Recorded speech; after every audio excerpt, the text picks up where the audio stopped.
Welcome to the JSS interview with our experts. We will deal first with the issue of the American elections. And the first question to our experts, and start with Dr. Eran Lerman, is what is the significance of Trump becoming formally the Republican candidate for the presidential elections? Clearly, the Republican convention was a foregone conclusion long ago. Trump has already secured the nomination with practically very little effective opposition. The significant events really were, first of all, the assassination attempt that gave him a certain aura of moral standing and a demonstration of physical courage, which will serve him well in the campaign itself.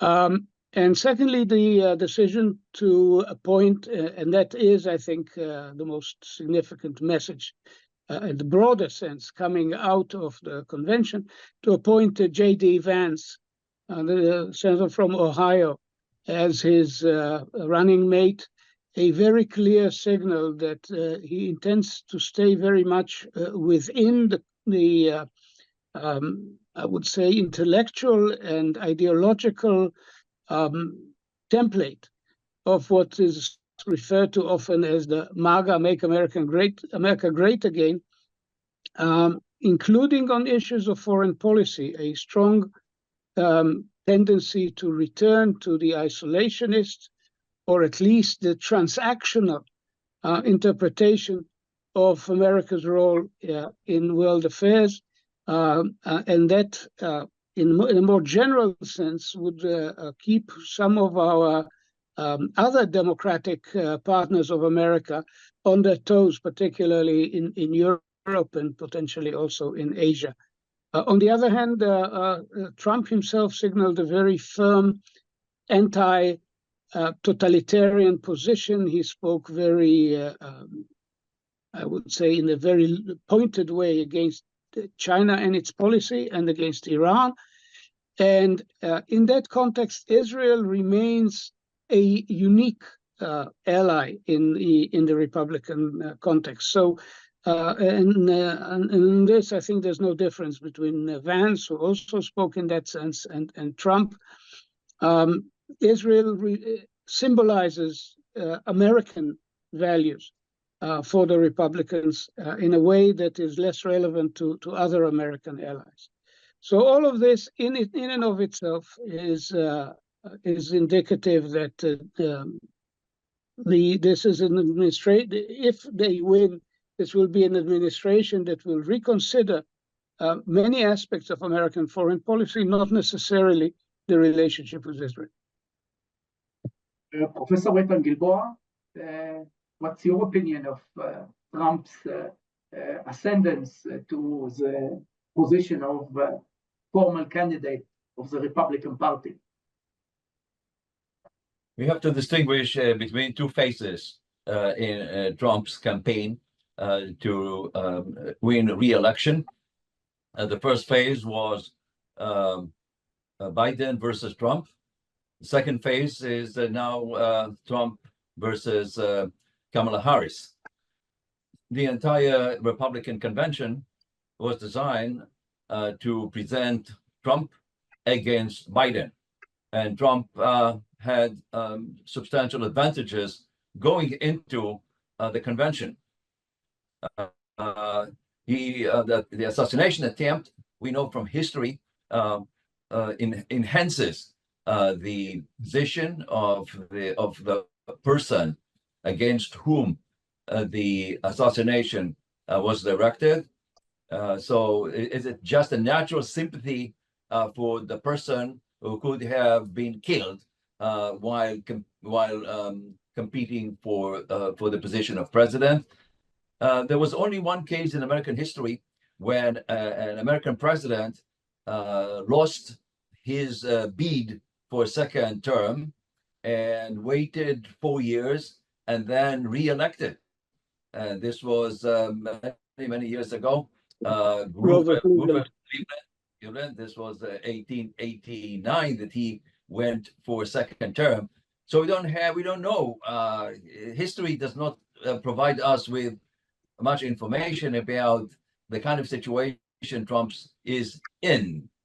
He completed control of the Republican Party. It's very different now. It's very difficult now to distinguish between Trump and the Republican Party. Trump is the Republican Party. The Republicans organized an excellent convention in Milwaukee.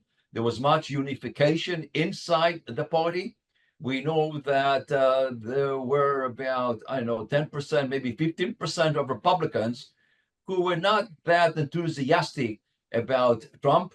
It seems that after the assassination attempt, which occurred on a Saturday, the convention opened in Milwaukee on Monday. So, the memories of the assassination attempt were still in the heads of those attending.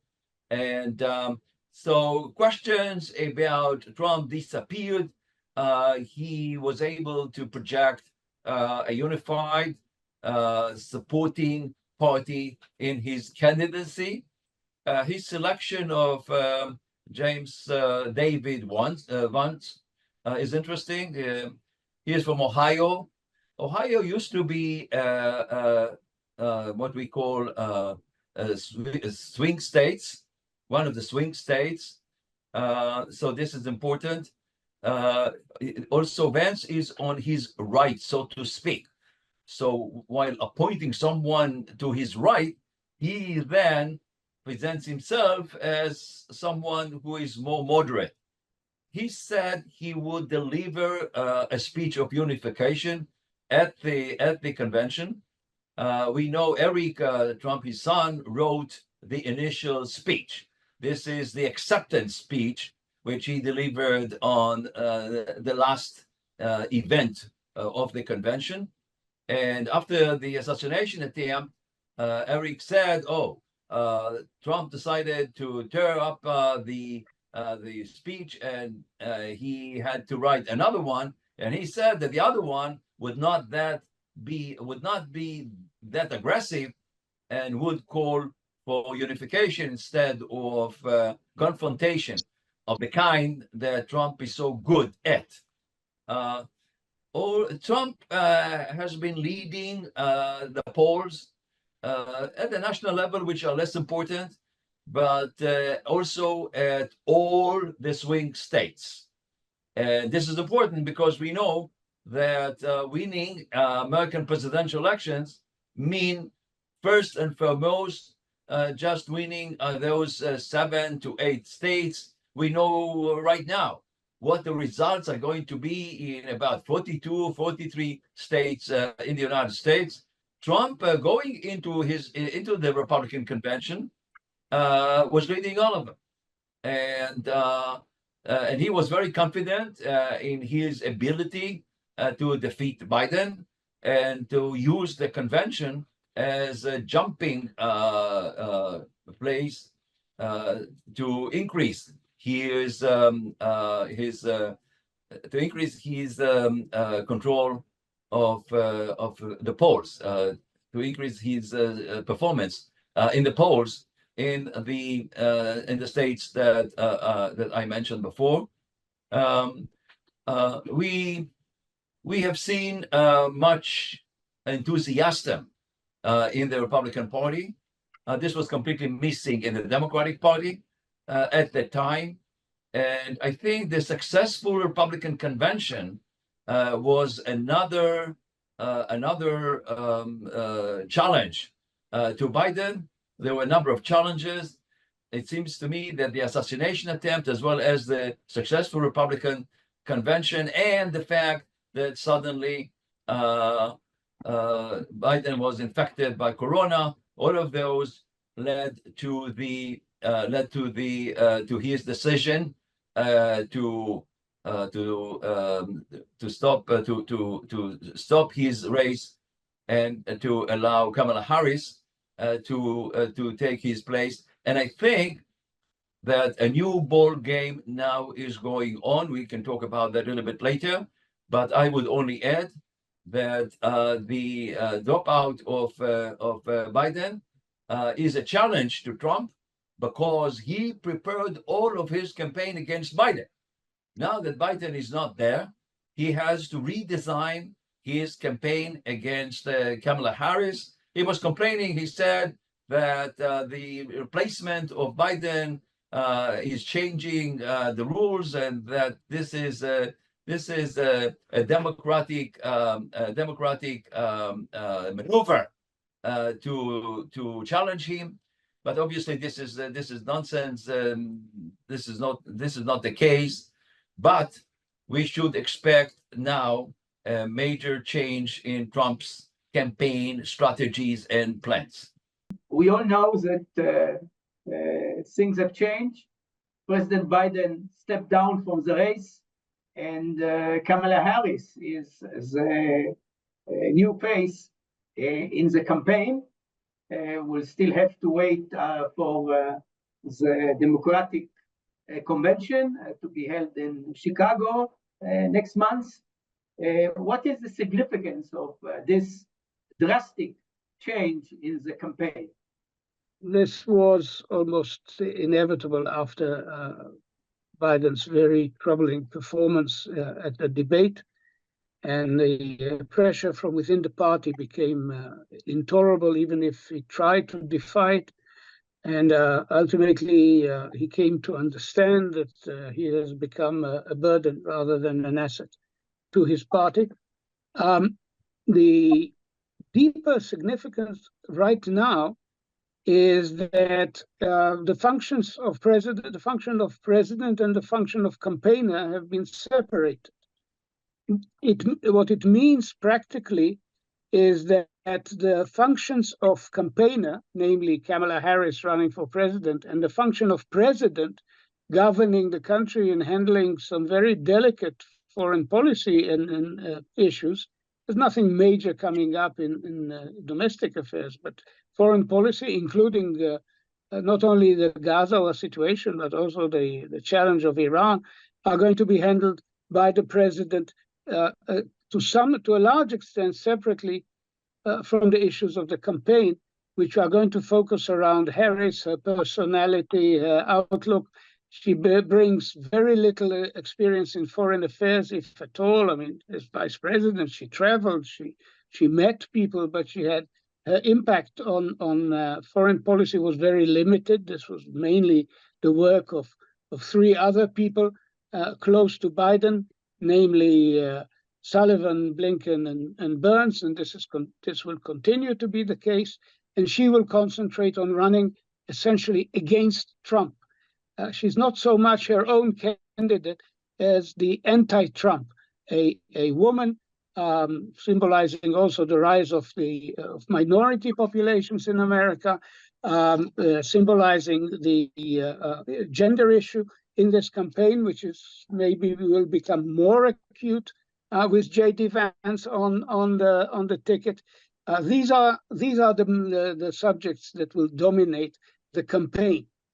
And I think that under these circumstances, assuming that she is indeed secure in the selection of the majority of the great majority of the delegates, and that her election as candidate is now secure, former President Obama has been somewhat reserved about it, but Pelosi has already endorsed her and others did. I think it's a foregone conclusion that she would run, and she would run on a very specific domestic and agenda, and very much enhancing an already polarized political atmosphere in America. Does her late entry into the campaign affect her chances?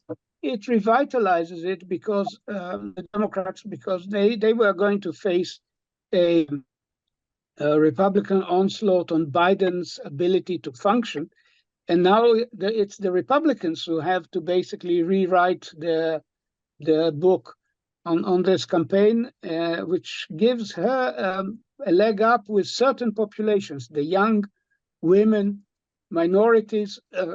She will try to portray herself as standing for a very different set of values than the MAGA elements in American society. And of course, as Professor Gilboa rightly said, this all hinges on half a dozen states at most. And much will depend on whether her message will mobilize voters in those states to actually come and vote in a deeply polarized election. How does the new situation, the stepping down of President Biden, the emergence of Kamala Harris as a star of the Democratic Party, affect the presidential race? Kamala Harris is not the best candidate that the Democrats could have recruited to represent them in the forthcoming presidential elections. There's nobody else. Nobody was interested in taking Biden's place. There are many candidates who would like to compete inside the party and against the Republican candidate in 2028, not now. So it was a natural selection. She served as the first woman vice president in American history. So it was quite natural to ask her to be the party candidate. I don't know if the American society at this time and age, with wide political polarization, whether this society is ready to accept a woman. She's also Afro-American. Her father was from Jamaica. Her mother is from India, a Tamil woman, and she's married to a Jew. So this unique combination may appeal to minorities, but could alienate other mostly established white segments of the Democratic Party. She, based on the 2016 presidential elections, the defeat of Hillary Clinton is not a good sign for the election of a woman. In 2016, simply, many women decided that a woman cannot be a president, and they stayed home. And there are still today in 2024, many women in the American society who does not believe that a woman is qualified to lead the United States. We know that many Afro-Americans moved away from Biden. They thought Biden was not good enough to support the issues that are of utmost importance to them. So she has a chance, perhaps, to gain them back. There is a very strong Hispanic vote in the United States. The Hispanic group is the fastest growing in the American society. There's a difference between Hispanics who live in say in Florida, who are more Republicans because of their background.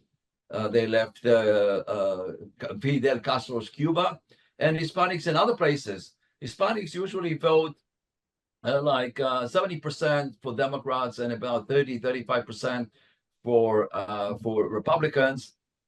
And so if you look at the minorities, she has a chance. She presents herself as an Asian, and also the Asians are also rapidly growing in American society. So far, they have not been very active in politics, and she will have to she would have to make an effort to bring them to vote. On the other hand, she is also close to the progressives. She's not a progressive by pure definition, but she's closer to the progressives compared to Biden. Biden represents the main sector in the Democratic Party. The Democratic Party is divided into three sectors. The main, some people are more conservative, and the progressives. And no wonder that the first to endorse Kamala Harris were progressives. And this could affect her domestic and international politics. A critical issue that she will have to deal with is the selection of a running mate, a candidate for the vice president position. And we know from theory that presidential candidates usually select a running mate who is very different from them. Usually they select a person that should be qualified to step in if necessary. The main role of a vice president is to wait for the president to happen something to the president and succeed him or her. So in this case, usually presidential candidates select people who are less dominating than the president himself or herself. So this would be a major calculation that she will have to make. There are a number of candidates, governors and senators. She will select probably someone from one of the swing states, especially to make sure that at least that state would vote Democratic. Usually we know that people in a state where the candidate for vice president comes from, usually they vote for that candidate regardless if that candidate is a Republican or a Democrat. She was not a good vice president.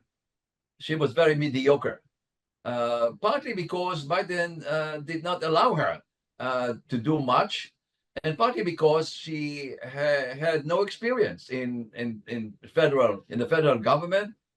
She was elected to the Senate from California, I believe in 2016. So she was about 4 years in the Senate before Biden picked her up to be his running mate. So she didn't have much experience in Washington, and she lacks any experience and knowledge in foreign affairs.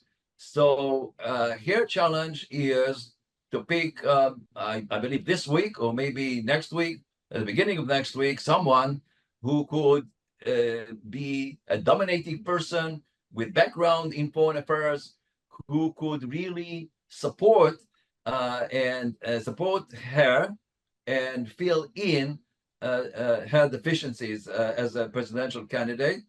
Last point, time is running out. Usually presidential candidates prepare the race for at least 1 year, 2 years.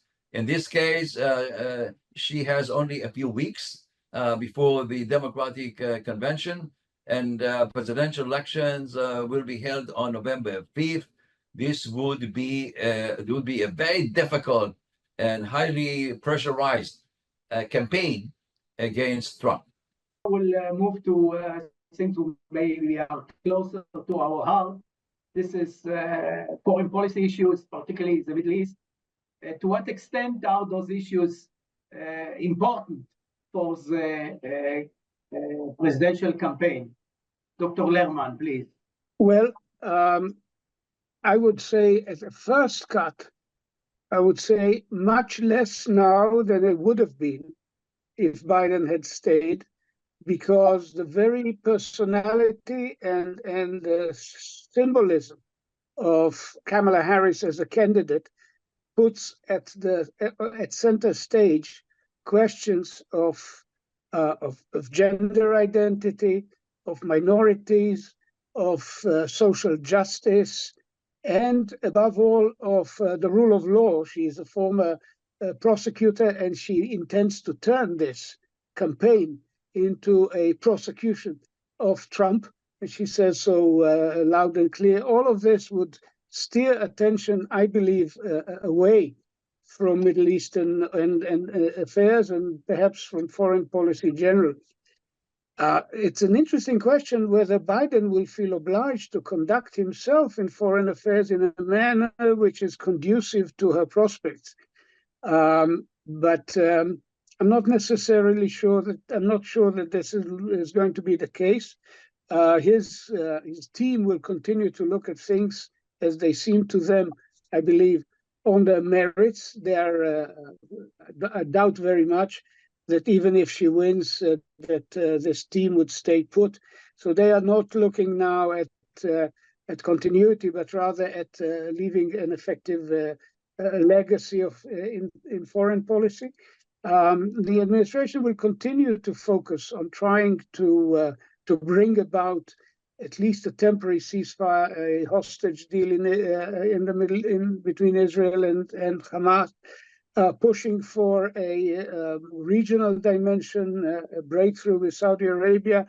But all of this is now much less acutely relevant to the needs of a president in political terms than it was before, and it may reduce the intensity of some of these pressures. The one thing that we should take note of is that amidst the focus on what's our natural focus on the war we are fighting in Gaza, the situation in the north, the Houthi dimension, ultimately the question that the administration itself has put recently on the table in very stark terms is the question of Iran. And on this, it's vulnerable to very sharp criticism from Trump that its conduct has allowed Iran to come within reach of a breakthrough. They will, of course, blame Trump for pulling out in 2018, but the whole complex question of stopping Iran may come to a head even before November, and the notion that who lost Iran, who lost the possibility of stopping Iran, would be laid at their feet, could drive the Democratic administration into action. I'm not sure it could, but it is a very delicate passage, and this is the one element, I think, which will have political salience in the campaign as such. Do you agree with this assessment that the foreign policy issue could be the cardinal card in the elections in November? No, and I agree with Dr. Lerman. I don't think that foreign policy issues are going to play a major role in these presidential elections. What we really know is that there is today an attempt by an axis of states, all of them autocratic dictatorships, starting from Russia, China, North Korea, and Iran, to challenge the international system we have known since the end of the Cold War. And the war that Israel is fighting now in Gaza is not really just Hamas and just Gaza. I think President Biden understood that. It goes much beyond. I think that in terms of public diplomacy, Israel failed to explain that that right now we have the Hezbollah attacking from the north on daily basis. Houthis are attacking from the south. Pro-Iranian militias attacking Israel from Syria and Iraq, and even Iran itself attacked Israel. So this is already a regional war. it's not a war between Israel and Hamas. It's a war between Israel and Iran. And Iran was quite right to say that this is the challenge that Israel and the administration will have to deal with. We have already said that Biden will continue to serve in the White House until January 2025, which means he has 6 months to serve at the White House. He is no longer a candidate, so he does not have to consider election issues. And he is free to be concerned about his legacy. And here comes the present war that Israel has. His vision for the Middle East includes releasing the hostages, achieving a ceasefire in Gaza, which would mean also the cessation of hostilities in the north, because Hezbollah said we will stop firing at Israel when the war ends in Gaza. It will end the Houthis' intimidation and firing on ships in the Red Sea. And eventually, this will pave the way for a major turnaround in Middle Eastern politics, regional politics, to be achieved by normalization between Israel and Saudi Arabia and the building of an effective, strong alliance, strategic alliance between Israel, the moderate Arab countries, including Saudi Arabia and some other countries. It is assumed that if Saudi Arabia will join the Abraham Accords, other Muslim countries from the Gulf and maybe also from other places, such as Indonesia, will also join that alliance to face the most disturbing threat to Middle Eastern stability, and that is Iran. So we go back to Iran. Trump supports some kind of isolation. When he says we have to make America great again, he is referring primarily to domestic rather than foreign issues. Kamala Harris herself, as we said earlier, does not have much experience. It seems she made a few comments about the situation in Gaza, which is closer to the progressive view. She did not condemn much or sufficiently Hamas. She said there were too many civilian casualties in Gaza several times. And so these are typical progressive approaches. The progressives were more extreme. They demanded that the United States stop sending weapons to Israel, stop supporting Israel. And so in conclusion, I would say that both candidates, Trump and Kamala Harris, will focus on domestic issues. They both say that this election, as in previous several elections, is about the soul of America, about democracy in America, and foreign affairs would be relegated to a secondary place. Thank you, Professor Eytan Gilboa and Dr. Eran Lerman, for your comments on the American elections.